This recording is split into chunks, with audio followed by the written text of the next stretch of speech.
বাতৰি আপোনালোকে সময়ে সকলোখিনি লাভ কৰি থাকিব। এই মুহূৰ্তত এয়া এজন আৰক্ষী বিষয়া আৰক্ষী জোৱান দেখুৱাইছোঁ, তেওঁৰ শিলগুটি আঘাতত যথেষ্ট পৰিমাণে আঘাতপ্ৰাপ্ত হৈছে। এই মুহূৰ্তত দেখুৱাইছোঁ যে কি ধৰণে আচলতে তেওঁ দৌৰি ভিতৰত সোমাইছে। গতিকে পৰিস্থিতি যথেষ্ট পৰিমাণে অৱনতি হৈছে। এই মুহূৰ্তত 15 গেছ ইয়াত কৰা হৈছে।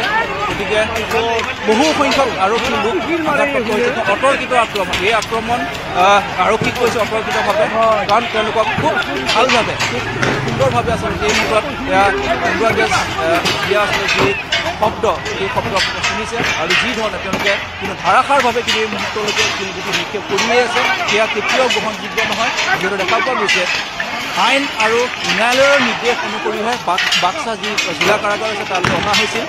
গতিকে সেই সকলোখিনি এই মুহূৰ্তত যিহেতু দেখা পোৱা গৈছে যে তেওঁলোকে এই পাছ যিহেতু আজি বাক্সাত নহ'লেও অসমৰ যিকোনো এখন কাৰাগাৰত তেওঁলোকে ৰাখিবই লাগিব, সেইটো নিয়ম, সেইটো আইন আদালতৰ নিয়ম। গতিকে সেই কথাটোত কোনো লোকে বাধা দিব নোৱাৰে।